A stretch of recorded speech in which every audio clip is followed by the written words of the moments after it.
অসম চৰকাৰৰ আটাইতকৈ অভিলাষী আঁচনি অৰুণোদয় 3.0 আজি ৰাজ্যৰ জুৰি আনুষ্ঠানিক শুভা উদ্বোধন কৰা হয়। ৰাজ্যৰ মুখ্যমন্ত্ৰী ডক্টৰ হিমন্ত বিশ্ব শৰ্মাই এই নতুন পৰ্যায়ৰ আঁচনিখনৰ শুভাৰম্ভণি কৰাৰ লগে লগে সমান্তৰালভাৱে মাজবাটতো উলহ মালহেৰে এই কাৰ্যসূচী ৰূপায়ণ কৰা দেখা যায়। ফুলগুৰি VCDCৰ খৰামুখা গাঁৱৰ ৰংগমঞ্চ প্ৰাংগণত ইলেক্ট্ৰনিক প্ৰজেক্টৰ জৰিয়তে মুখ্যমন্ত্ৰীয়ে শুভাৰম্ভণি কৰা দৃশ্য প্ৰদৰ্শন কৰা হয় হিতাধিকাৰীসকলৰ মাজত।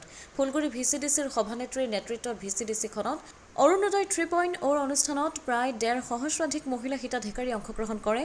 অসমৰ দৰিদ্ৰ জনসাধাৰণৰ অৰ্থনৈতিক সুৰক্ষা কৱচ স্বৰূপ অৰুণোদয় আঁচনিয়ে ভৰি দিলে তৃতীয়টো পৰ্যায়ত। সুৰক্ষা কৱচ স্বৰূপ অৰুণোদয় আঁচনিৰ হিতাধিকাৰী মহিলাসকলক স্বাৱলম্বী হোৱাৰ দিশত আগবঢ়াই নিয়াৰ কাৰণে অসমৰ জনপ্ৰিয় মুখ্যমন্ত্ৰী হিমন্ত বিশ্ব শৰ্মা, BTC প্ৰধান হাগ্ৰাপা মহিলাৰীৰ লগতে অসম চৰকাৰৰ কেবিনেট মন্ত্ৰী চৰণ বড়োক ধন্যবাদ জনাই VCDCৰ সভানেত্ৰী মিতালী বসুমতাৰীয়ে। বহুতখিনি সুখৰ বিষয়, যিহেতু 2019 চনত যেতিয়া নেকি অৰুণোদয় আঁচনি অসম চৰকাৰৰ অধীনত মুকলি কৰা হৈছিলে, যদিও মহামাৰী কৰোণাৰ কাৰণে বহুখিনি পিছুৱাই আছিলে, শেষত অৰুণোদয় 2.0 তেতিয়ালৈকে আমাৰ মাজবাট অঞ্চলত 15,000জন ব্যক্তিয়েহে পাবলৈ সক্ষম হৈছিলে।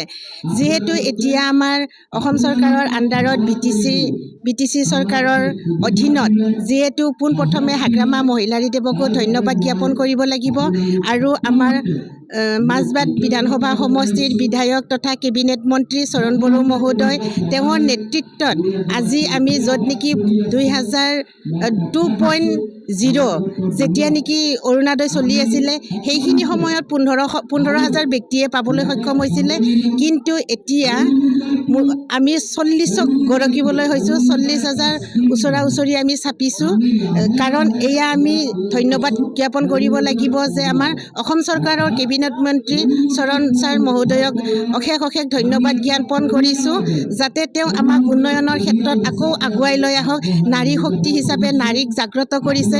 নাৰী হ'ল ঘৰৰ প্ৰধান মহিলাৰ হকে আজিলৈকে যিমান নেকি সংস্থাপনত আগবাঢ়ি আহিছে, সেই সকল ব্যক্তি যাতে আকৌ আগলৈকে আগুৱাই নিব পাৰে, সেইকাৰণে তেখেত ব্যক্তিসকললৈকে ধন্যবাদ জ্ঞাপন কৰিছোঁ।